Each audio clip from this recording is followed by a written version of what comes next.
Madueke might be the perfect player instead of Rodrigo to join Arsenal. Why? A lower price, but I think the most important thing is we need Premier League experience. One thing that we do need for the left-hand side and the right-hand side, we need a player that can play both. Martinelli can sometimes play on the left and he can also play down the middle, but he's not really the best deployed on the right-hand side. And to be honest, he does get injured quite a lot. But this is where Madueke comes in. He's probably going to cost about 50 million, and Arsenal are probably going to look to make a bid, maybe about 60, 55 million, I would say maximum. But this is the key.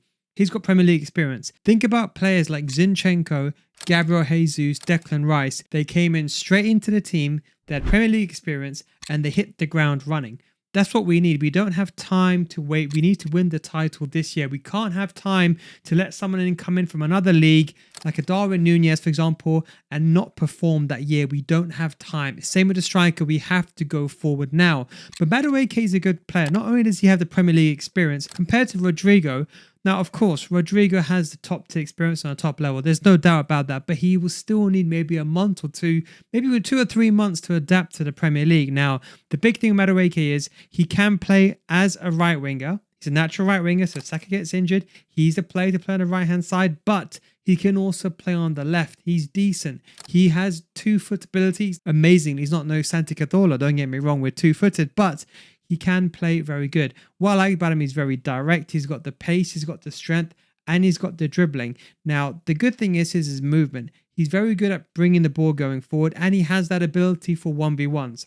One thing that gets overlooked with Martinelli is that he wins a lot of his one-on-one battles. And don't forget, a lot of the time, down the wing, it's 1 versus 2. It's Martinelli versus 2 other players. Why? Because normally you'll have Zinchenko in previous years, or in the most recent year, Miles Lewis-Skelly, he inverts and goes into midfield, and that means that Martinelli is forced in a 1v2 situation almost every single time, whereas in contrast, Saka on the opposite side, on the right-hand side of the wing, he has Ben White overlapping, or he has Timber helping him in a build-up play.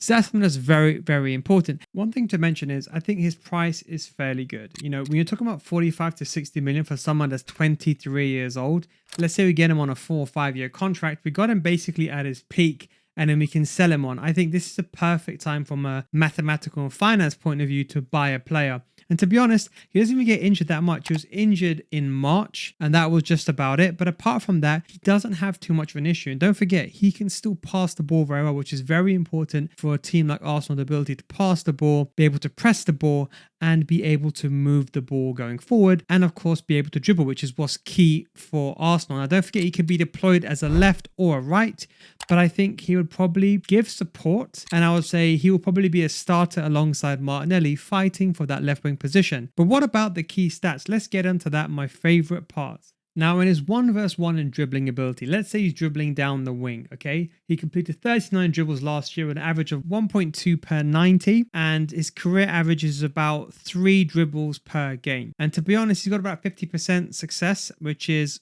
not the worst, not the best either, but you can technically argue he's got a better dribble success rate than Martinelli. But I think this does depend on how the team plays, where the ball gets received, and the fact that Martinelli gets doubled up. So I think that's why stats don't tell the whole story. He does have 7 goals in 32 matches, very similar to Martinelli. He got 8 goals in 33 matches, but almost double the amount of shots. So you could argue from the shot percentage, I'm not really going to take that in consideration, but you could argue Martinelli can technically win that, although we do know that Martinelli needs to improve in his shooting. There is no doubt about that. Now, this was interesting. I'm looking at these statistics. I don't know if this is true or not, but this is apparently based on Chelsea's data that in terms of pressures per 90 minutes, he averages 17.8 per game, which puts him in the top 10 wingers in Europe. So I think off the ball, I think he's perfect for our style. We know that off the ball, pressing is so important, forcing turnovers, forcing mistakes, and able to hit back. So I think that's really, really important.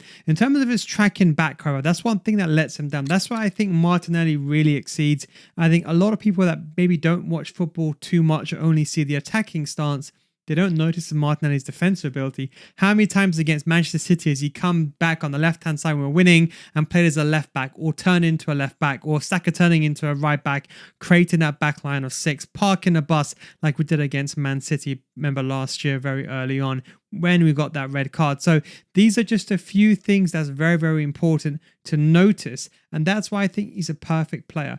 But then this begs the question. We're going after Gyökeres and we're going after a player like Sesko, but we could have just made the big money move for someone like Isak. This is what I don't understand. Why don't we just make the bid for 150, 160 million for Isak? Yes, I know it's a lot of money, but realistically speaking, this year we only really need a CDM and a striker. Yes, we got a bit unlucky and we can buy a winger, maybe a cheaper one, or get someone else in. I understand, but I think we should have gone and got a marksman striker, got the deal done ages ago. The striker is the key area where we need to win the game. Yes, I understand Havertz's importance in the team, but this begs the question, if we have the money, why are we not using it on a top tier striker that's got Premier League experience? Yes, we will pay 30 or 40 million pound more, but we almost have a guaranteed success. Isak is one of the best finishers in the world, and also he's one of the best carriers of the ball, dribbling in the box to score the goal, and of course has the playmaking ability and the aerial presence. So this is the thing that I wonder about. So Madueke, I think if we get it for about 45, 50 million on the cheaper end, I think, unless we don't push too hard, we get a good price after some negotiation. I think he can cover for the right-hand side if Saka got injured again, because Wanyeri is a good player, but he's too young. He doesn't have the experience. And Arteta was quite right not to start him in some of the major games like Man City, although I do believe he should be coming on more as a substitute.